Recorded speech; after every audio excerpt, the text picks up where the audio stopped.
The sirens weren't on, but the danger was unmistakable. The patrol car rolled slowly along the quiet autumn street of Willowbend Avenue, its headlights slicing through the early morning fog. Most homes were still asleep. Porch lights glowed like tired eyes. A jogger passed by with headphones in, oblivious. A dog barked from behind a wooden fence. But on this particular morning, the universe had decided a lesson would be taught, one that would echo far beyond this neighborhood. And it would begin with a man named Liam Cross. Liam stood beside his car, a dusty, 10-year-old red sedan with a cracked taillight and a missing hubcap. He wasn't wealthy. He worked 2 part-time jobs, mornings as a warehouse picker, nights delivering groceries. He was tired, but he was also kind, respectful, and minding his own business as he loaded groceries into his trunk. He didn't look suspicious. He didn't look dangerous. But that didn't stop the officer from approaching. Officer Brent Maddox stepped out of the patrol car with the kind of swagger that came from years of unchecked power. Broad shoulders, buzz-cut hair, a smirk that implied he already believed he was right. He adjusted the Velcro on his tactical vest and approached with slow, deliberate steps. Hey, stop right there," he barked. Liam froze, holding a grocery bag filled with apples, cereal, and a bottle of ginger ale. Is something wrong, officer?" "Don't move," Maddox snapped, placing a hand on his holster for theatrics. "You fit the description." Liam swallowed. Description of what? Maddox stepped closer, squinting. "A burglary," he said, "in this neighborhood. And you're out here at 5:40 a.m., loading a car that looks like it's been through 3 wars. Liam blinked. "I live here, house number 214. That's my driveway." But Maddox didn't want explanations, he wanted dominance. He circled Liam like a shark. "License," he ordered, "now." Liam slowly reached for his wallet. "Stop," Maddox barked, slapping his hand away. "What did I tell you about moving?" "Who told me not to?" "But you also..." Maddox stepped closer, chest nearly touching Liam's. "I can arrest you right now." "For what?" Liam whispered. "For whatever I decide," Maddox said softly, dangerously.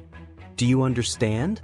Liam's heart pounded, his hands trembled, his throat went dry. I haven't done anything." "That's what they all say." Maddox smirked again, a cruel, practiced smirk, one built from years of fear left unchallenged. And then he said it. "One more word out of you, and you're going to jail. I'll make sure of it." Liam's stomach twisted. He looked around for help, but the street was empty. No witnesses. No support. No evidence.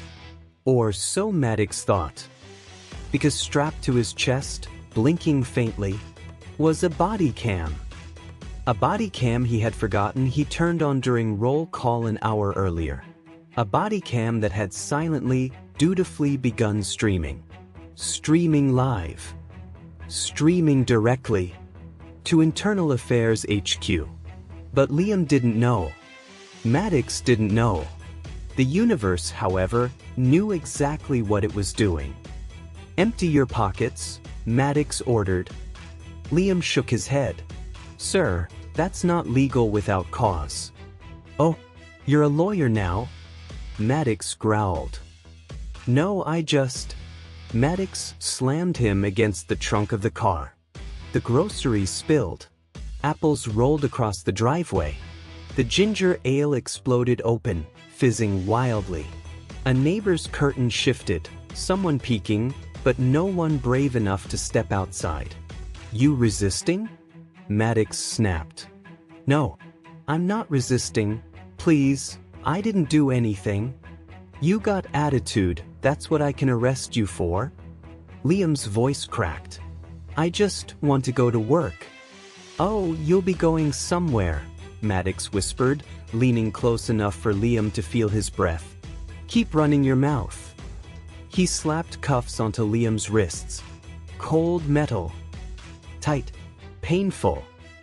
Liam winced. "You're hurting me." "Good." Maddox shoved him again against the car. And then, as if enjoying the sound of his own power, he added, "You know what? I'll impound your car too. We'll see how you get to work then." Liam felt tears sting his eyes.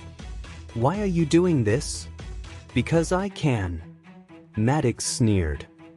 But at Internal Affairs HQ downtown, someone was watching.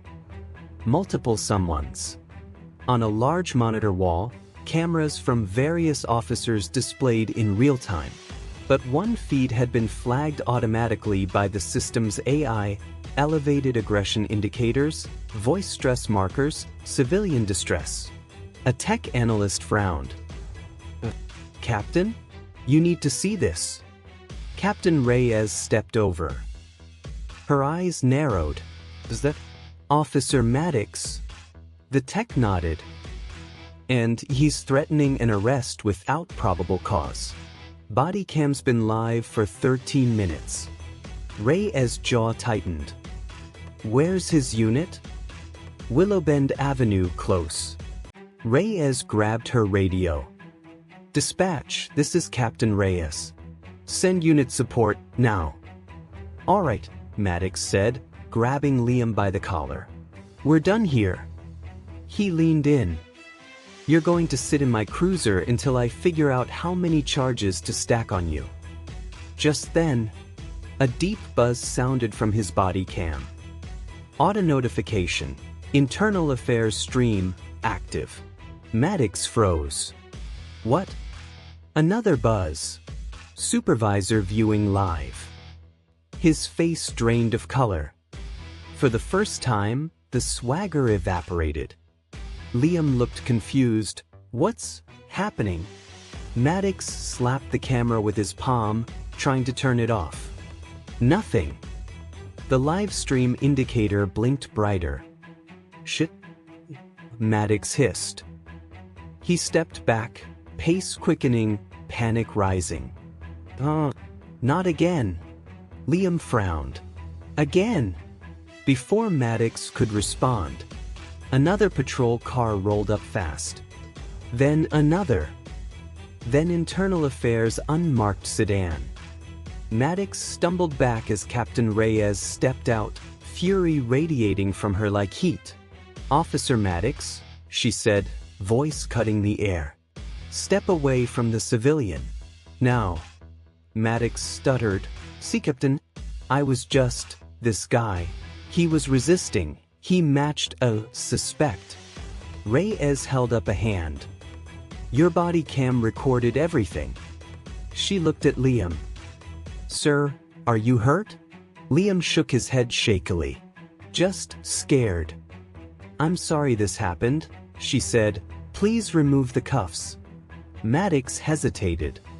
Reyes stepped forward sharply. "Now." Hands trembling, Maddox unlocked them.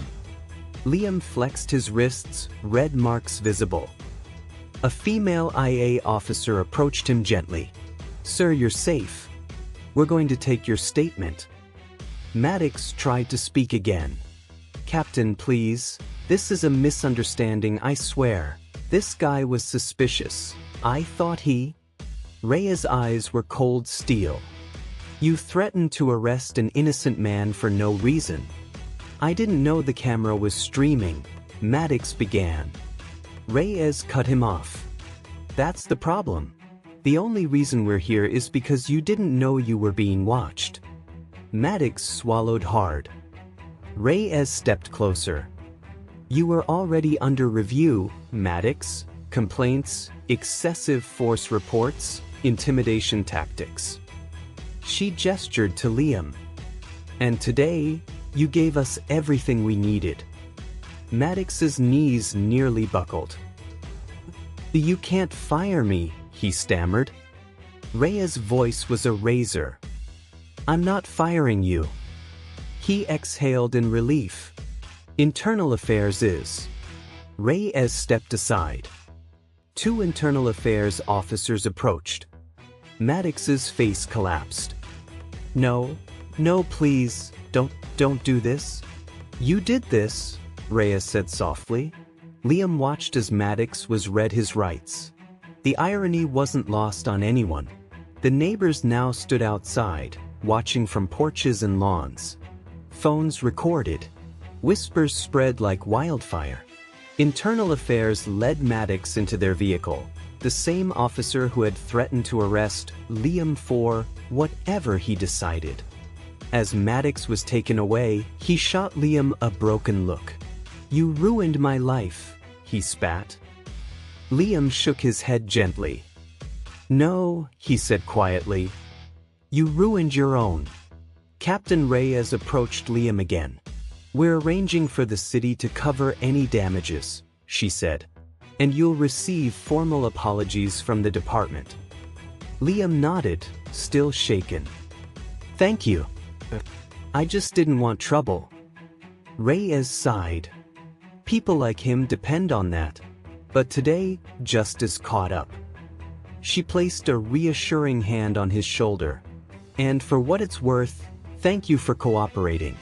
The system can only correct itself when the truth comes to light. Liam exhaled slowly. For the first time that morning, he felt his lungs inflate fully. He glanced at his scattered groceries. Reyes called an officer over. Help him carry those inside. The officer nodded. Liam opened his front door. Warm air greeted him. The scent of coffee his roommate had started lingered faintly. He stepped inside and paused, taking in the quiet, the safety, the relief. Across the street, the last internal affairs car pulled away. The sun broke over the rooftops. Peace returned. And Willowbend Avenue, a sleepy little neighborhood, became the stage for a moment of pure cosmic balance. Because the truth always comes out. Especially when the person abusing power forgets who's really watching.